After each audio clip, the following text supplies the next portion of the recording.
Hello, Brandon.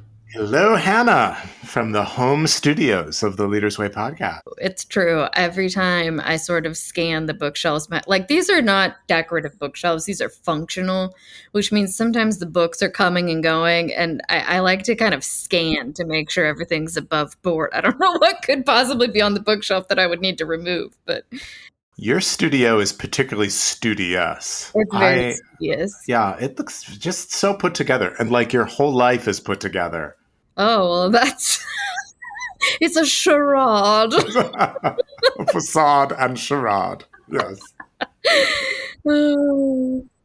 We are putting on our Imagineering hats today. Lovely use of the word Imagineering. I'm delighted. Yeah, that was especially for you. I don't know that I've ever used that word in a sentence before. Love it. Love it. What? Thinking about the future. What kind of future are you thinking about? Like, if you could change a few things. Glad you asked. Glad you asked. A couple weeks ago, I went to a church that I don't usually go to, and there was a dog. I was very into that.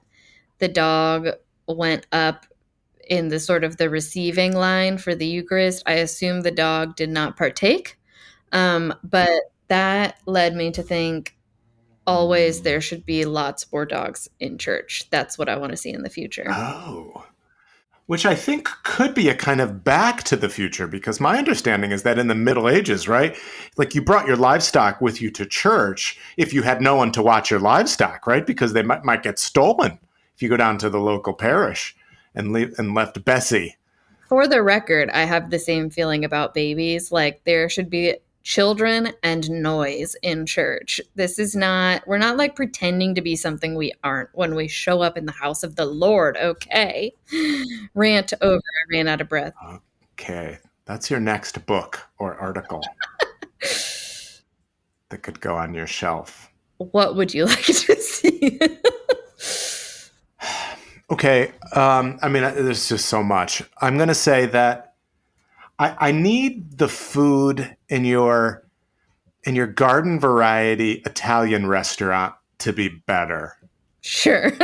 Yeah, so we're here in Connecticut. There's a lot of Italian Americans here, and I just want to say, people, we can do better than like generic chicken parm.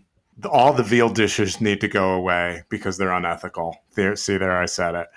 I just feel like we could step up. I feel like there's a lot of playing it safe in local Italian restaurants. Number two, can we talk about Japanese knotweed? What? Oh, oh, I've heard this rant. The knotweed, that's all I'll say. If you know, you know. This is an invasive species of plant that's taking over my natural environment here in Connecticut. It's just destroying the world. I talk about this with my family maybe 3 times a week. What I was going to tell the listeners is if you're ever in the car with Brandon Nappy, it's a bit of a wildlife flora of Connecticut tour. You're going to know the names of every plant, which is great. Very Madeline Langle coded using Ooh, the futuristic young person lingo. that is such a compliment. Yeah, well, yeah, she has this whole thing about how if you move to a new place, one of the ways you can feel at home, you already know this, of course you do, is to learn the names of the flora and fauna that are native to your new place that you're living. Okay, so I would fail the fauna category. I mean, come on, you know what a seagull is? I know what a seagull is. You having in New Haven. I mean, we've told the people the story that I thought Squirrels. chipmunks are baby squirrels. Oh boy. Okay, Yeah. we need to move on. Okay. Sorry. All right. We have the coolest guest joining us, Berkeley alum Rachel Hatch, the Chief Impact Officer at the Institute for the Future. I'm going to read you her bio because she has these layers of experience that she brings to this work on the future. While working at a private philanthropic foundation, she led community vitality grant-seeking efforts, engaging in public-private partnerships to garner place-based investments. Previously, Rachel served on the Institute for the Future's leadership team and was a research director working with a wide range of corporate, government, philanthropic, and nonprofit clients.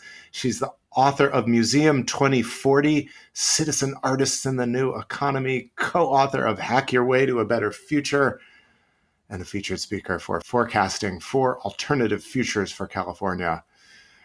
And I'm so excited about this conversation. Yay. She came and did a course or a workshop for transforming leaders, and you just loved it. What did you love about it?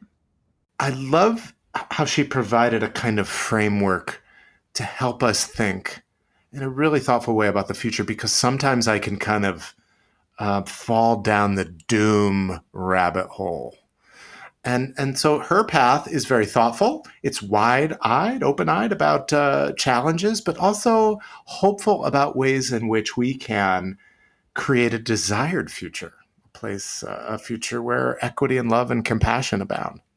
Another really cool thing about Rachel's work is that the Institute for the Future just created a custom forecast for the Diocese of Texas in the Episcopal Church. It looks ahead to the year 2035. So not only is Rachel one of us in the sense that she's an alum of Berkeley Divinity School at Yale, but she just did this project looking at the future of a particular diocese. And of course, the stuff in there isn't universal. It's about a particular place, but we'll link that in the show notes in case people are interested in some really practical, rigorous findings. And without further ado, Hi, I'm Brandon Nappy. hi, I'm Hannah Black, and we're your hosts on the Leaders Way podcast, A Yale podcast empowering leaders, cultivating spirituality, and exploring theology. This podcast is brought to you by Berkeley Divinity School, the Episcopal Seminary at Yale. Rachel Hatch, welcome to the Leaders Way podcast. We're so happy that you're here. Thank you. Good to be with you. You have perhaps the coolest title of any guest ever, right, Hannah? That's very possible. Chief Impact Officer at the Institute for the Future. Tell us what that means and help us, please. Any questions about the future? Yeah, it's quite an interesting time to be thinking about the present and parsing the present, Right. much less the future. Yeah. Well, Institute for the Future is a nonprofit with a mission of helping organizations and communities and leaders become future ready. So that's what we spend our time doing. My particular role there, I'm especially interested in how that can make the most impact for good. How it can contribute to a more equitable, more sustainable future.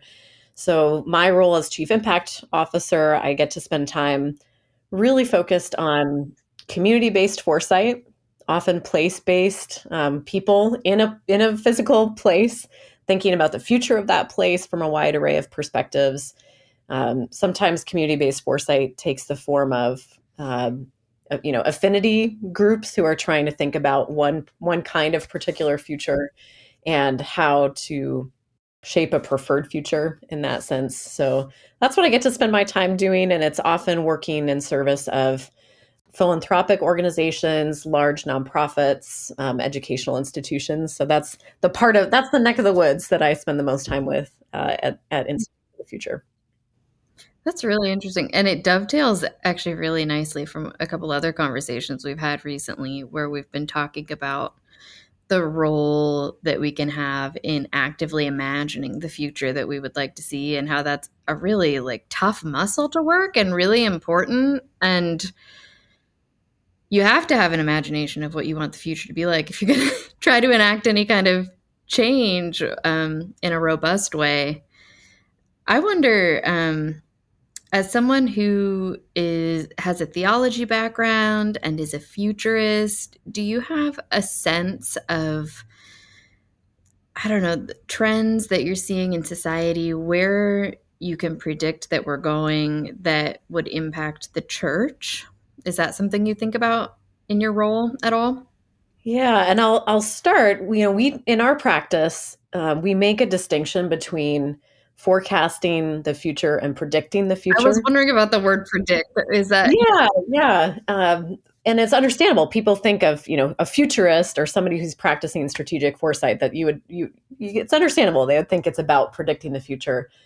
To us, the world is too combinatorial, ambiguous, uncertain to be able to predict the future with kind of point accuracy. X will happen by Y date. And that's, it's interesting. It's part of why we enjoy reading science fiction and, yeah, telling ourselves stories, like you were saying, Hannah, imagining the future. right. It's really stimulating to do that. But the really practical value, I guess you could say, of strategic foresight is more so about preparing for a wider array of possible futures. We find, people, whether it's a, corporation, a government, an ecclesiastical structure, we all have these kind of default assumptions about how the future will play out, whether we realize it or not, whether we make those assumptions explicit or not. And the work of really exercising your imagination is to, generate forecasts which are plausible, internally consistent, and intentionally provocative views of how the future might be different. So that's really how we see the core of our work in forecasting. It's funny you asked the question about the things that might impact churches in particular.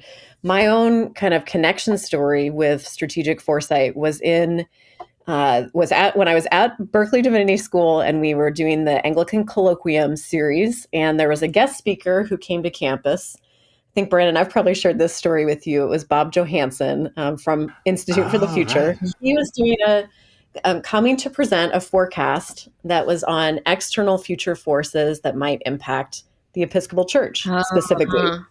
And I remember it so vividly because, I was in my final year there. And so by that time, your classmates, your cohort very well, right?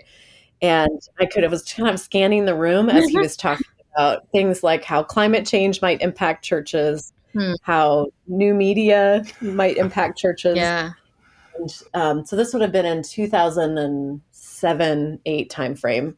And as I scanned the room, some of my classmates like me, were leaning forward in their seats, thinking, "Ooh, if this might shape how things unfold, I really want to understand it in terms of what are those waves of change that you might want to ride, or at least just not get hit by." And some of us had that reaction. Other people, they had probably just come from their church administration class where they were trying to think about the physical plant and how to keep a church, building functioning, how to run budgets with your vestry, all those kinds of things. And they, some people were just la la la, hands in their ears. I can't. There's enough already. Totally. So that was my first exposure to Institute for the Future. And Pam Wesley, who had been at Berkeley Divinity School, she's the one who, she said, this speaker is coming to campus and you think like he does, but you just don't know it yet. So you need to go, make sure you don't miss this talk. And I met with Bob Johansson afterwards. He said, "Yeah, I'd like to learn more about your background." I walked down Canner, I got raced back to my apartment, worked on getting a resume Oh, quickly wow. together, and I handed it to him in the Yale Divinity School parking lot Oh as my leaving gosh. town. And Wow. that was how I found my way into the world of foresight. So I really credit Pam. I credit Berkeley Divinity School for bringing him for that colloquium, because it's really changed the trajectory of my life. That's so interesting. And I'm hearing several things. One of them is I should imagine you more like a weather person than a witch with a, crystal Crystal ball. ball. I want to ask you about the word provocative, the purposeful provocation, I guess, with these forecasts. But I also just want to kind of camp out for a second on, you wrote this piece in Reflections in 2011, this Yale Divinity School magazine, and I'm just thinking about how you've spent time now in this field as a futurist, and I wonder what that's like to be able to look back on your career as a futurist. Is there any insight to be gained there? Oh my goodness, it's so instructive. Yeah, I think the practice of strategic foresight, it's like a craft that you have to hone over time, and it's taught, through immersive learning, I would say, and it's taught through mentorship. And I've been very fortunate to have strong mentors at Institute for the Future. Think of Bob Johansson and Kathy Vian and Marina Gorbis, our executive director, Gene Hagen. Um, so in the practice of strategic foresight, for us, it's important to always look back at least twice as long as you're looking forward. So we might be doing a 10-year forecast that's, say, it's on the future of mobility for an automobile manufacturer. Um, if it's a 10-year forecast, we're looking at least 20 years back. And that's because the patterns of change, Hmm.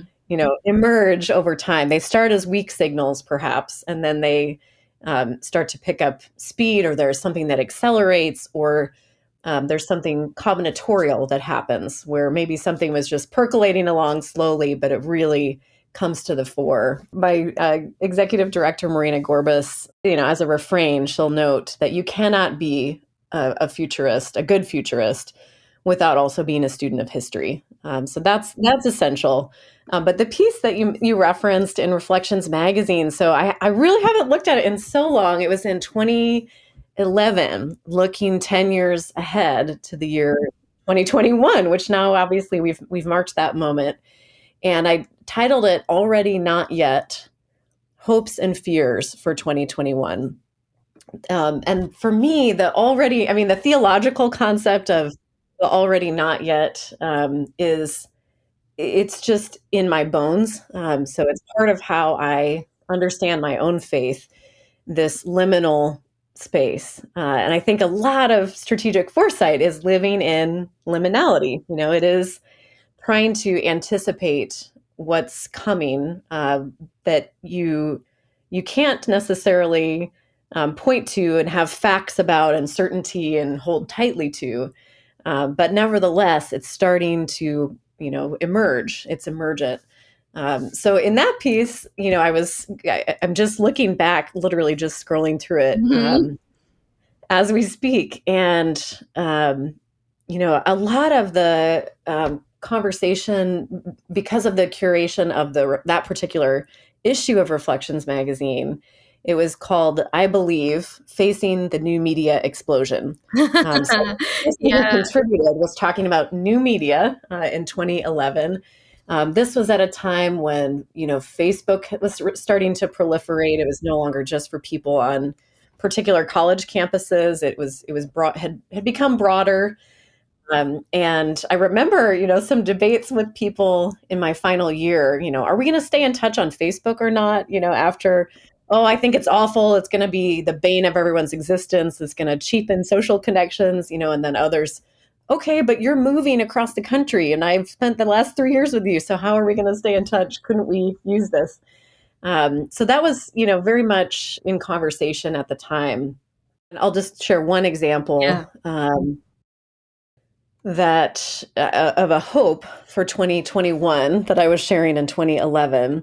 So this would have been, like 4 years into my practice, Mhm. 5 years into my practice as a futurist. So one hope for 2021, that churches will adopt more nuanced views of the internet. Today, some within the church overstate the internet's potential as a great equalizing force that is free from gender, class, geography, and other factors.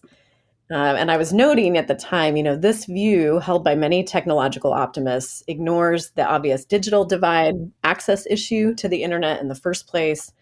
And it also seems naive about the way that the global internet functions politically and economically. It's my hope that people within churches will nuance their views in the next decade. And I'll close with this. The internet didn't just fall from the sky. Pivotal early decisions shaped its value and its functions and will continue to do so.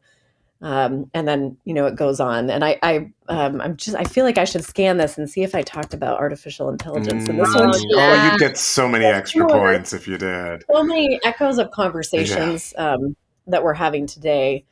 And in general, I think there is I thought then, and I still think there is a moral imperative for people to engage in curiosity about different technologies. Our organization is based in Silicon Valley, so when I went from New Haven, Connecticut to the Bay Area and Silicon Valley specifically, I couldn't not ask these questions. Um, and if you spend any time in Silicon Valley, you can walk in and out of a coffee shop, and there are 6 people sitting around a table who are inventing the future. Inventing the future. They are, in some sense, building the future that we would encounter next. And I really appreciate the keen observation of a woman named Yatasha Womack, who's an Afrofuturist.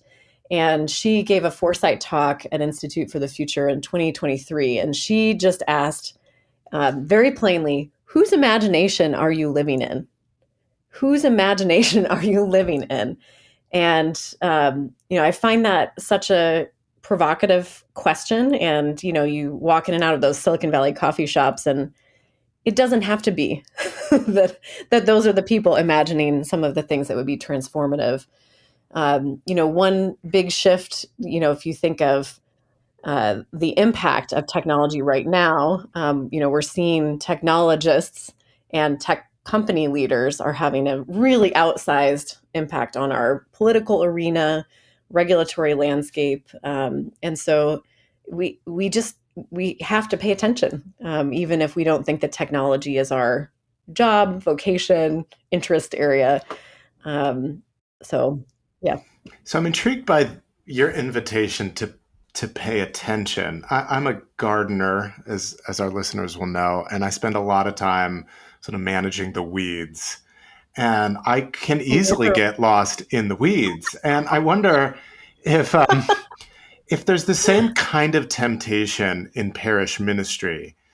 Um, Although I don't think we would ever want to talk about the day-to-day operations of a parish as weeds, they do have their own demands and rhythms. And you can, Mhm.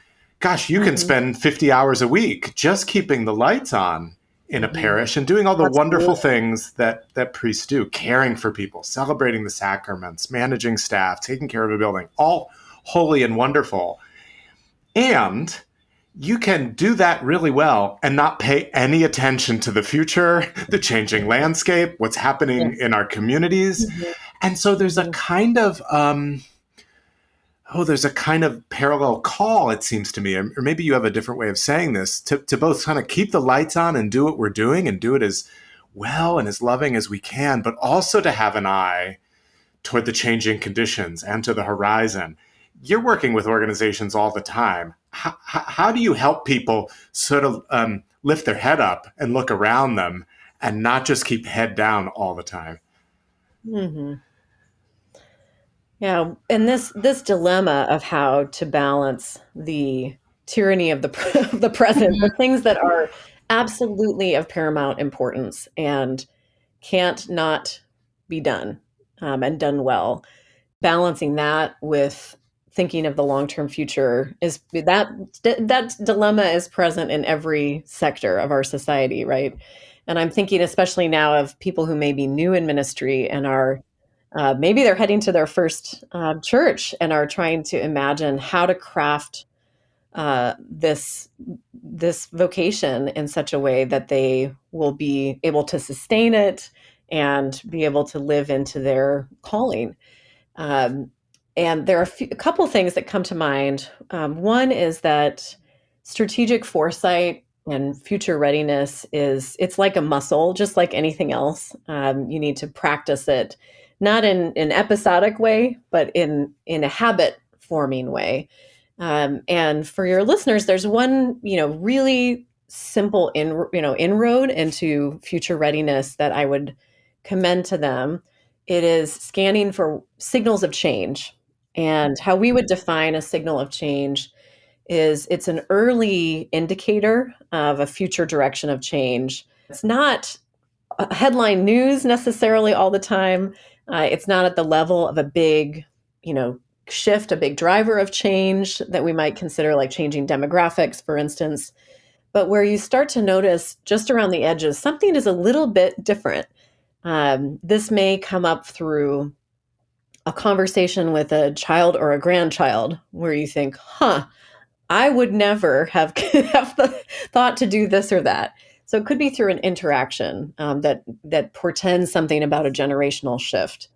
It could be, I often look at where follow the money. I'm a realist about that. So where funding streams are going, what is getting really heavily capitalized today, that means that perhaps 10 years from now, it will have accelerated beyond what you might imagine.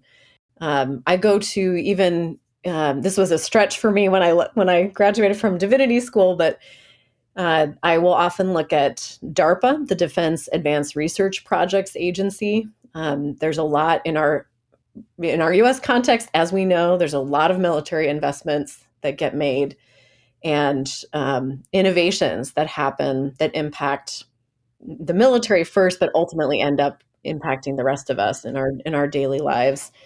Or, you might consider looking at movements and movement leaders who are voicing a different kind of future, calling you into that liminality that might shift, the paradigm, that might shift what we think of as the Overton window, the window of acceptability of a particular policy, for example. So that habit of looking for signals of change is something that, if you have a vestry meeting or a staff meeting, you could just do a quick go around the table for the first 10 minutes of the meeting, 15 minutes of the meeting. Here's the definition of a signal of change. What signals of change are you seeing from where you sit? There's a quote by William Gibson, who's a cyberpunk novelist, actually, and he said that the future is already here. It's just not very evenly distributed. And in that sense, scanning for signals of change helps us to pick up on that unevenly distributed future, earlier than we might otherwise do.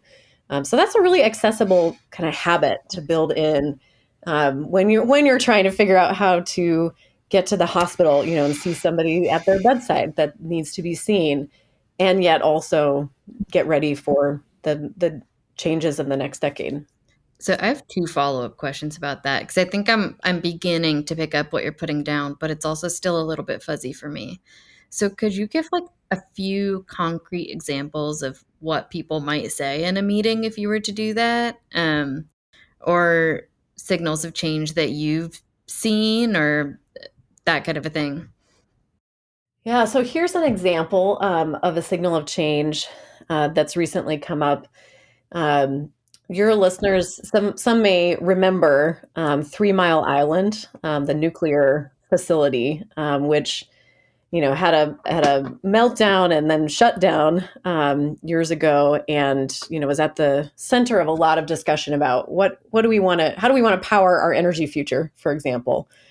And a signal of change I saw recently is that 3 Mile Island is going to be coming back online, and Right. and it's going to be used for powering some of the energy needs specifically that I believe it's Microsoft is going to need for its generative AI, generative artificial intelligence needs. When I saw that, it was jaw dropping to me. I hadn't imagined that. It was a thought I hadn't conceived of until I saw it. It's just one example. So it's not as if this has happened at every nuclear facility, but it does signal something. It's a potential shift. So if I'm in a church environment, for example, I might be thinking about literally how to keep the lights on, as you were saying, Brandon. And it's almost like inoculation, like you just have a little dose of thinking that thought that you hadn't thought before, that then when the future unfolds, if your physical plant has different energy sources, for example, or if that becomes a moral and policy conversation in your community about how we'll power our energy, the energy transition that's needed, you're just that little bit more ready to Mhm. have that conversation because you've imagined it. I'm thinking of my colleague Jane McGonigal. I wonder if I can find this book quickly. She wrote a book called Imaginable. It was during the pandemic, and she started picking up on how many news reports would say, schools shut down. This was unimaginable. The supply chain broke. This was unimaginable. And it's like you can do hash marks of how many times you hear somebody use a word. And so in her book, she really unpacks how you can get ready for the future by spending that imagination time. That's an investment of time in your imagination. So, seeing the signals is sort of one dimension of the work. Um, but seeing the signals of the future and shaping the future, it seems, are probably related but separate activities. I mean, it even seems bizarre and bold. Maybe there's way too much hubris in even saying shaping the future, but at the same time, isn't that what we're trying to do, to create a more loving, equitable, compassionate future? So how do you make the leap between seeing a particular signal and then knowing how to shape what that signal is forecasting? We think of it as a cycle, that you kind of work the cycle. So it begins with preparing yourself. Half the battle in life is knowing what's the right question to be asking. So shaping, what are the questions I'm bringing to, thinking about the future of the church, the future of, say, education for ministry broadly, the future of my community, honing in on those questions and leading with your curiosity, and really focusing in on some building blocks in that process. Things like signals of change, as you were saying, and drivers of change, to prepare our minds to even begin to think about these different scenarios of how the future could unfold. It's been said that there are no facts about the future, but we have to make decisions anyway. And, that's a very tricky thing. So you can increase your sense of confidence and agency by looking at signals of change and drivers of change. The second part of the cycle, going from prepare to foresight, that would be when you're truly imagining a particular future, and imagining you're dropping into that world of, say, 2035, and you're considering how will health and healthcare change by 2035 that will impact the needs of my parishioners, that will shift, how I interface with the care system in general. So you immerse in that future, and then it's about finishing up the cycle by drawing out specific insights at the diocesan level. What Mhm. does this mean within my, say, interfaith conversations that I'm in? So kind of playing that through at different scales in terms of insight, and then ultimately action. What are the short, medium, and long term decisions that I might make differently for the sake of having, thought about this future? Mhm. So prepare, foresight, insight, action is that cycle. It's not a linear process. You Mm-hmm. kind of, I don't mean to make it sound quite as linear as that. You kind of bop back and forth between Mhm. different And it's as helpful you. to have kind of chunks, Mhm, categories. mhm. To put maybe even a finer point on it, if I'm a priest and I'm overwhelmed and I'm overworked and whatever, um, why why work this muscle? Is there a danger in not doing it? Is there fruit in doing it? What's the big why? Yeah, both. Yeah, exactly. Both as you were describing. Um, when we find ourselves, this is why I appreciate the waves of change Yeah, metaphor. Some of what we're buffeted by today that that keeps us exhausted yeah, and challenged are those things that, if we had good been point. engaged in that 10 years ago, we might be in a different position Yeah. today. So that's a piece of it. And then also, I think, I don't know about you all, but it can be challenging right now to feel a sense of depth of hope about the future. And I'm not proposing that if you spend time thinking about 2035 that it's Pollyanna-ish or happy-go-lucky at all. It's not necessarily, but to be imbued with a sense of agency that I have choices and we have choices that we can make. And we anticipate that if we make this choice, that pathway might open to us. That feels grounding, Yeah. I think, and we need that in a time like this. It also seems like you want your feet on the ground like that if you are a leader of people, such as a parish priest. Yeah, I mean, in a way, every sermon you give is Mm, an invitation to a future, that's right? really true. And to shape a preferred future for each person as they go about their lives as a lay person during the week. It's for them to shape a preferred future as well. Yeah. So I want to put you on the spot, Rachel, and ask, do you have any favorite forecasts that you've gotten right? And anything that you thought, oh, how did I not see that coming? Or like, do you kick yourself at all and say, like, how did I miss that thing? I mean, you've been at this for a while, or maybe that's not even how you approach the work. But that was the first question that I was dying to ask. Yeah, we do. You know, we one of my personal New Year's rituals is I spend time. We do a 10-year map of the decade each year. So around New Year's time, I always like to look back Yeah. at. So I'm thinking about some work we were doing years ago on advanced fragile democracies, for example. Oh, I've been thinking about that a lot lately Oh as boy. resonant in this time that we're in. That's just one example. And there are things that we were, spending time trying to assess the patterns of change where things just went a different way. And, that's where it's important to prepare for multiple alternative futures, because the future is combinatorial. Things can come into play and collide um, and emerge, new things emerge. So just to give one specific example, so we do work across sectors, corporate, government, philanthropic, nonprofit. We missed the emergence of the SUV and especially like the big Suburbans in the US context.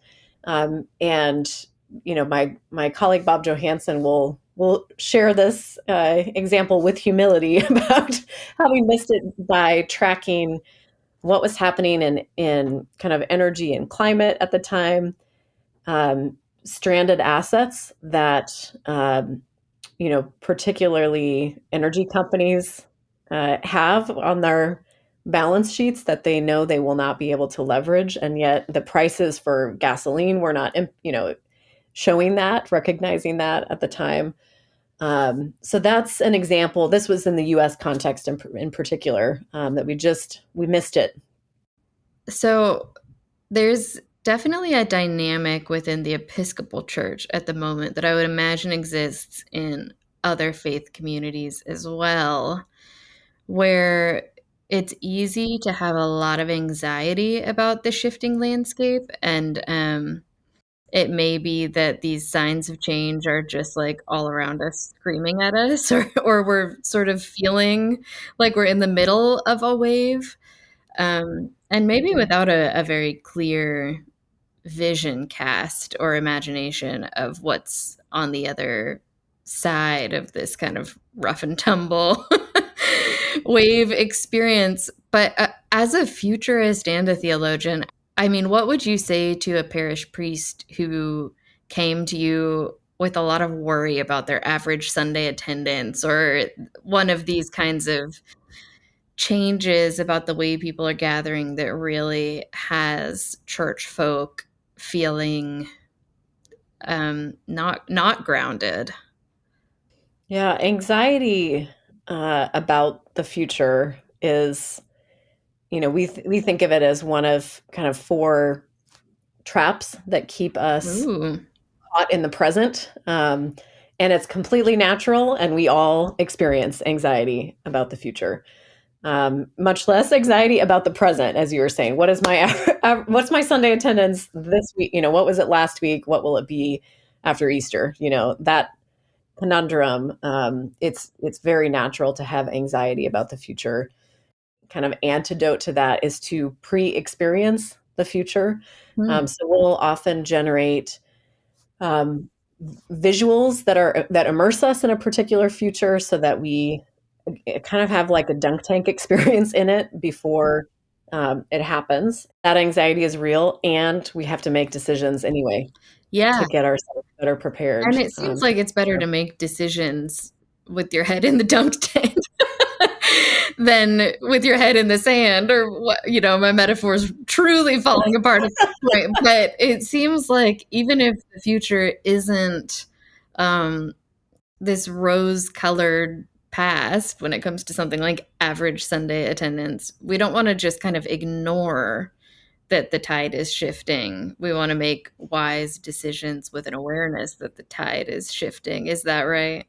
Yeah, and see it with clear eyes. Yeah. A clear-eyed view, an assessment of where things might go in the future is as important as a clear-eyed view of the present. Yeah. We recently had a conversation with Dean McGowan, our dean here at Berkeley, and I think I probably find myself in his camp of being probably pessimistic about the future, but ultimately really hopeful that God is still working and the Spirit is still moving, and in the end, love wins. To kind of summarize it that crassly and succinctly, and hopefully, I believe. But when I think of the future, I tend to get a bit anxious, and I tend to think about all the things that could go wrong. And we want to make sure we ask you about AI and your hopes, dreams, and worries about AI. But I also think that I'm probably not terribly generous about seeing the ways in which certain aspects of the future might actually be better. I mean, had Paul known about the internet, that he could preach the gospel to millions of people in seconds, he'd probably be pretty happy and pretty excited for us. So it's not all gloom and doom, I suspect. Do you have any favorite forecasts about the future that you go to when you're feeling particularly pessimistic about things? I am thinking about signals of change that give me hope. Um, Examples, the rise of, the return is how I should put it, the return of mutual aid Yeah. networks is an example right now that gives me hope and makes me feel grounded. And it's also such a good example that, you know, uh, there's kind of nothing new under the sun. There are many returns. There are many, and that's why being a student of history is so important, and foresight as well. So the return of mutual aid networks is one.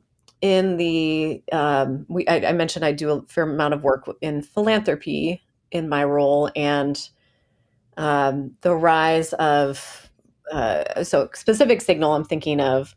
Edgar Villanueva has written a new book. Sometimes a book can be a good signal of change. He's written a book called Decolonizing Wealth. And in it, he's engaging with philanthropy, with the banking system, broadly. And he himself is an indigenous person, and is bringing a decolonizing lens to our relationship with money. And he has a associated giving circle that's called liberated capital. This notion of really how can money function in a reparative way. And so you'll find, in that giving circle, there are people who are have individual wealth that are trying to grapple with what that means, with the origins of that wealth, and how to liberate it in service of their values. And also people who are within the philanthropic sector who are thinking about how to influence change within their organizations. That's another area that gives me hope right now. Let's have the AI conversation in as succinct a way as we can. My experience of conversation around AI, particularly within the church context, or maybe even better, particularly within a seminary communications context, because that's really where I live. People Mhm. seem to be just kind of saying, I love it or I hate it, rather than Mhm. anything more nuanced. And I wonder Mhm. whether you have any wisdom for us about how to approach um, this this new tool in the room that's kind of taking up a lot of air. Mhm. Yeah, I think, it's important for listeners to be, um, there's probably a wide array of exposure to Yeah, artificial intelligence. You think of kind of the classification AI, which has really owned a lot of the conversation about AI up until this point. And that's about kind of looking at like pattern sense making. Generative AI is very much related, has some of the same issues and challenges in terms of algorithmic bias and everything else. But generative AI really is around, how would you generate something? How would you complete this sentence? How would you take this notion that I want to imagine and make it into a film, make it into a video game? All of the incredible things that now generative AI is accomplishing with humans. And so I think it starts there, just kind of grounding in these are related but differing technologies, and so kind of coming into an awareness of that, I think, is important at the start. And then it's after that, it's like every other technology. It's are you there are the tech optimists, the tech pessimists, and then those who think that technologies are tools, and it's really up to us and how we use them, shape them, regulate them. All those other questions. if you got to talk to a seminarian in an elevator and you wanted to make sure they knew certain things, or maybe one thing that you've picked up as a futurist, what would you want to make sure seminarians or new priests knew? I would want to engage with them about truly the way that the AI and generative AI will shape work for people, for their parishioners in the next decade. Not even just their work, which is kind of what we were just talking about, but how artificial intelligence will impact the kinds of jobs that there are to be able to do, the value that gets associated with those in terms of monetary remuneration, the regulatory regimes that are going to shift tremendously over the next decade and beyond, and the attendant imperative around meaning making that will come up for people in that changing environment. Their parishioners are going to have to do a lot of, especially in the US context where there is a tendency to closely affiliate who I am with what my job is. Yeah, there's You think of identity people thing. introducing themselves, I am a, Yeah. professor or whatever it is. Yep. That close knitting of who you are and the meaning of your job is going to get challenged Hmm. the next decade. So I would love to see a theology of meaning making in that kind of future, where automation will create displacement, differing kinds of jobs and vocations that come onto the horizon. Um, so that's one. Climate would be a second conversation I would want to have with somebody who's just starting in parish leadership. Climate change driven migration will impact, who ends up in your parish. You may have seasonal people seasonally end up in your parish, for example, because you may live in a place that is a receiver geography, Yeah. where it might be more amenable in a time of extreme weather events. So you may have an inbound increase of people who are in your area who you might find yourself having to serve with strains on infrastructure that will happen, and getting to engage in your parish, in terms of additional attendance. So that's one potential impact. I think it also is a call for how might you get your physical plant of the church climate ready. This is where you start to work the prepare, foresight, insight, action cycle. Where are there pockets of funding I might be able to draw on Yeah. to prepare my facility to be more climate ready? If we take seriously that that's going to be necessary in the next decade, and we see that with clear eyes, then you can start to approach, some short, medium, long-term actions that you might consider taking. So those are two. Each of them, I would love to see a theology of that liminal space around climate migration, for example, and the moral imperatives that go along with it, and also meaning making in a time of AI. So interesting. So I wonder, as we come in for a landing, what brings you hope as you peer into the past, as you study the present, and as you trying to wrestle with the future? What ultimately brings you hope, Rachel? Personally, right now, I'm experiencing a desire to want to connect with my family history and ancestral wisdom, I guess you could say. If you think about it, there have been very big shifts that have happened geopolitically in the past. I think we're in the middle of one of those right now. And that has shaped, where people end up living, how they end up organizing themselves in human settlements, all of those really big picture things. So I just got back from a trip to Ireland, which is a big part of my family history, and I'm finding that connecting with that personal history is grounding. It's a reminder that you know our people, broadly speaking, have been through significant shifts before, and that's helping me to zoom out in a moment where it can be really easy to get bound up and efforting, about the urgencies of the present, of which there are many, to be fair. Now it's time to play Holy Cow, a game inspired by St. Luke the Winged Ox, whose visage is in fact AI generated, that proves to our listeners that luminaries, futurists, theologians such as yourself are fully human, just like us.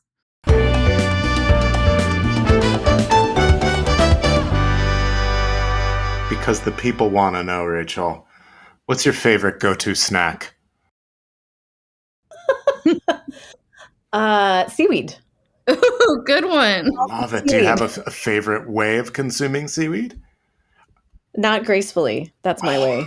That's the only way. I love it. Like fistfuls. Uh-huh. Yep. Excellent. Yep. Random former job.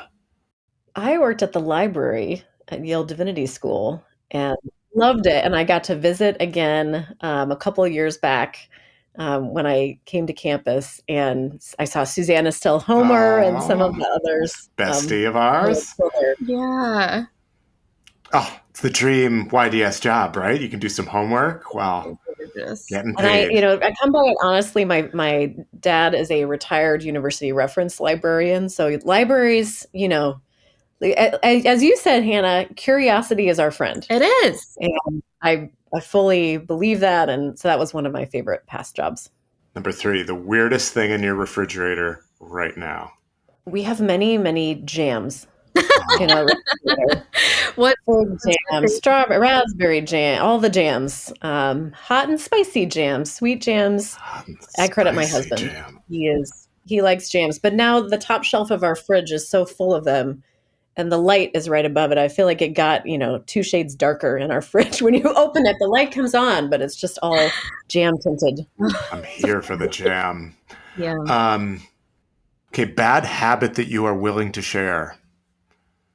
The first thing that's coming to my mind is about checking my email when I shouldn't. That's very relatable. Always Ooh, on, so always many on. people are guilty right Habit, now.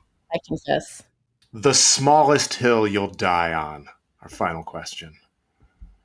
Colgate toothpaste is better than the rest, as we know. Wow. The trillions of dollars of marketing spent. So you would say that sentence. I'm a press guy myself. I'll die on that hill. Whoa! I have no strong toothpaste feelings, for the record. Yet. Oh, okay. It's coming for me. Big toothpaste is coming for me. Well, thanks, Rachel, for spending some time coming back to your alma mater, even if virtually. And I think you brought some words of encouragement or maybe inspiration for us to conclude with. Yes. This is an excerpt from Alvin Toffler's book, Future Shock, which he wrote in the 70s, 79, I think. And sometimes we use it at Institute for the Future for what we call story time for futurists. You know, like story time when you're a little kid and you're sitting on the squares of carpet and listening to story time. We feel the need to do that from time to time as well, led by our colleague Jane McGonigal. So my colleague Toshi recently brought this back into my circulation around Alvin Toffler's Future Shock. Anticipating probable futures, however, is only part of what needs doing if we are to shift the planner's time horizon and infuse the entire society with a greater sense of tomorrow. For we must also vastly widen our conception of possible futures. To the rigorous discipline of science, we must add the flaming imagination of art. Today, as never before, we need a multiplicity of visions, dreams, and prophecies, images of potential tomorrow. Before we can rationally decide which alternative pathways to choose, which cultural styles to pursue, we must first ascertain which are possible. Conjecture, speculation, and the visionary view thus become as coldly practical a necessity as feet on the floor realism was in an earlier time. This is why some of the world's biggest and most tough-minded corporations, once the living embodiment of presentism, today hire intuitive futurists, science fiction writers, and visionaries. And I'll fast forward to a little bit.